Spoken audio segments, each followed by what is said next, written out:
Born to carry. I'm doing my speech on that I believe that you can carry a concealed weapon if you want to. It's your opinion, but I believe that people should be allowed to because there's so much danger in this world nowadays. I mean, back in the day, like 70s, 80s, there wasn't much crime, but now lately, there's been a lot of crime. There are three types of guns in this world: handguns, rifles, and shotguns. Handguns are those little bitty things that are probably about this big and they fit in a purse or your pocket. I know people personally that carry guns like this because they believe they have the right to protect themselves, which I agree with. They've been in situations where they believe that they should be able to carry one. And then you got your rifles and shotguns, which are both considered to be a long gun.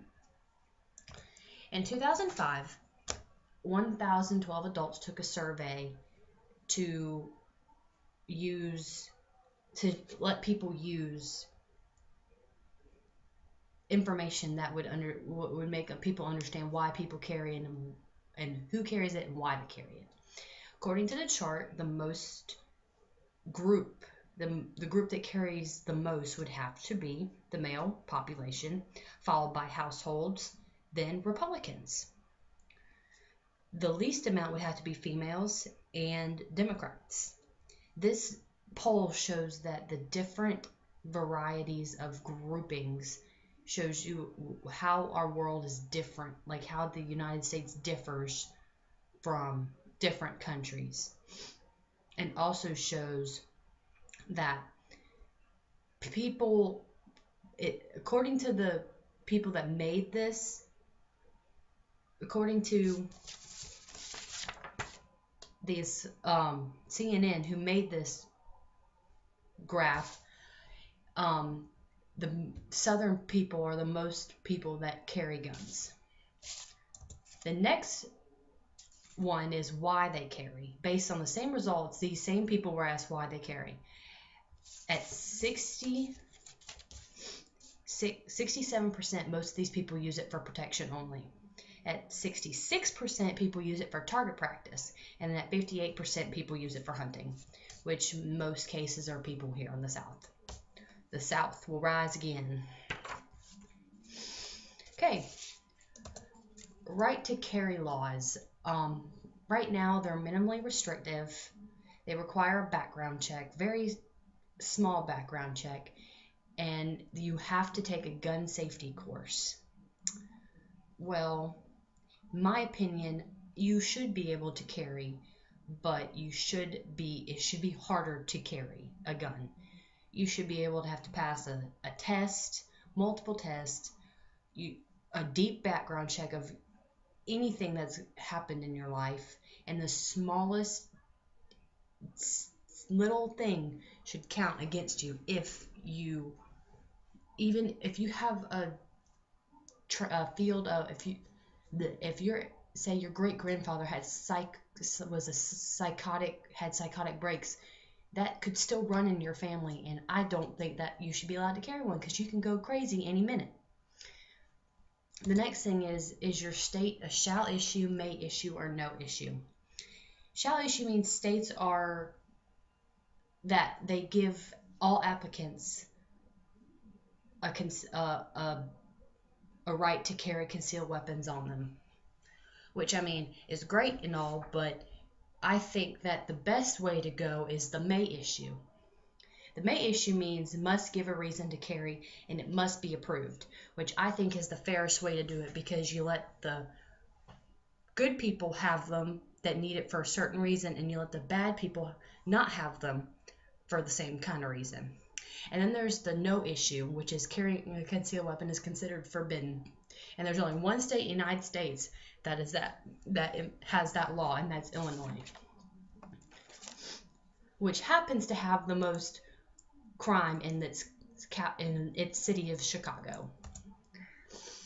The crime rate, the biggest crime infested city, like I said, is in the United States is Chicago, Illinois. And like I said before, Illinois happens to be the only state that is no issue, which people are not allowed to carry a concealed weapon.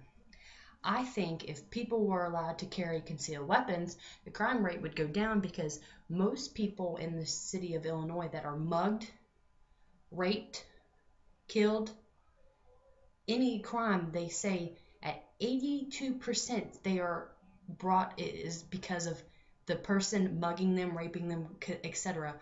has a gun held to them, which means that if they had own gun to protect themselves, maybe the crime rate would go down and get those people off the streets. Again, like I said, I believe that you should be allowed to carry a concealed weapon. Firearms used in homicides has gone down 39% since 2007. Other crimes involving guns has gone down 69% again since 2007.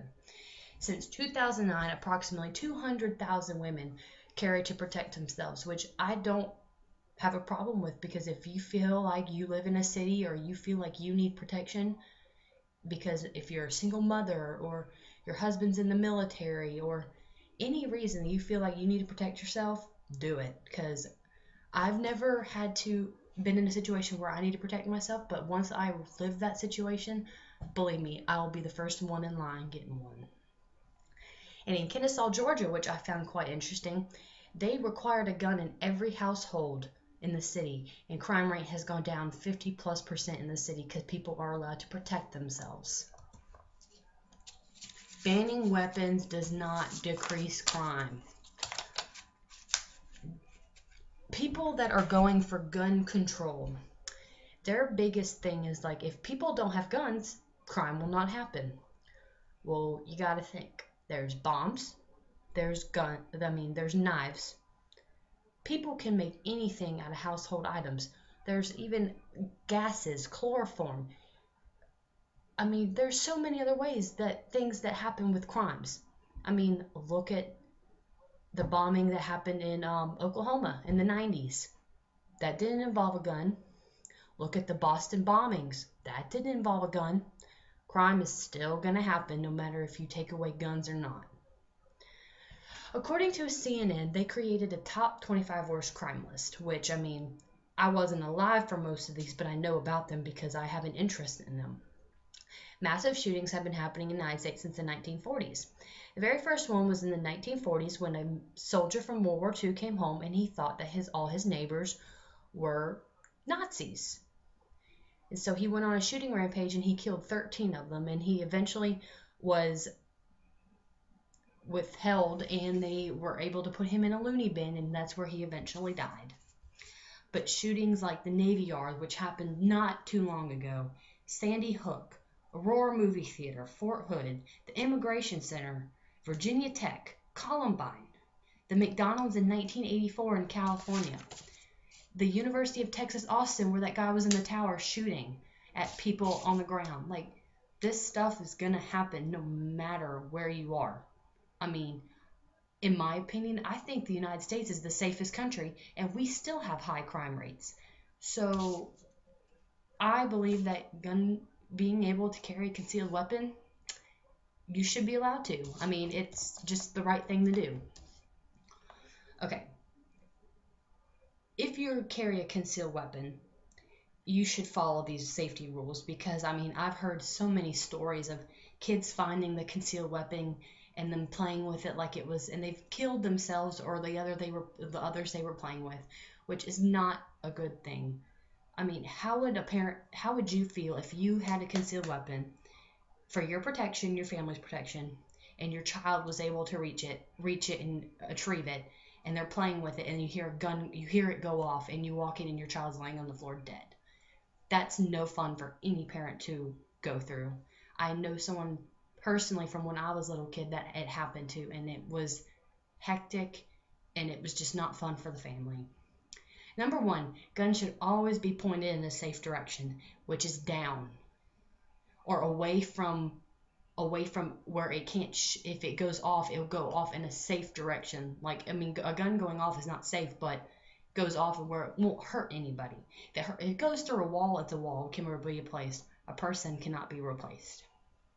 You need to keep your finger off the trigger until ready to shoot, because if you put your finger on the trigger and you're like your adrenaline is rushing and you shoot at it and you shoot somebody else, that's not going to solve anything, really.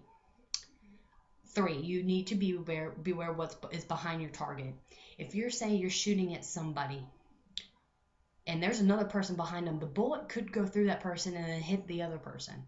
Or say you're shooting at a target and someone's behind the target, it can go behind the target and shoot them. You never know. You have to be aware of your surroundings.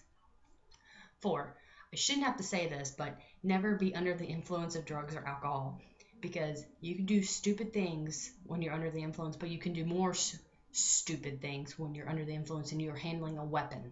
Like, that's just common sense. And 5, I believe the gun should always be unloaded if it's not on your person. If it's in your house, sitting there, it should be unloaded.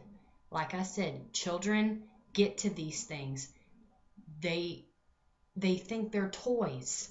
I mean, people are trying to get rid of toy water guns, plastic guns, because they feel like that's changing violence, which, I mean, I don't agree with, but people are trying to get rid of those things because they think they will lead to violence, which is not true. Kids are impressionable, yes, but it revolves around the parent and how impressionable they are. Like I said, I'm born to carry. I've shot a shotgun. I've shot a handgun. Believe me, I am a good shot. And I believe that you should be allowed to carry a concealed weapon if it's for good reasons. If you're carrying it just to be cool and all that, no. If you need it for your protection or your family's protection, yes. I also believe you need to pass a test, a very deep psychoanalysis test.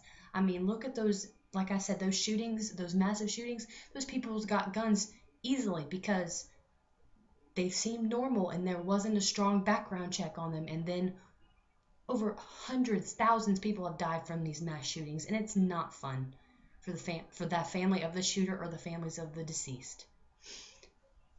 And no matter what happens with the gun rights, gun control, there will be angry people everywhere. If you get rid of guns, you'll have Southerners in Texas, Southerners in Alabama, angry because you're taking away their rights.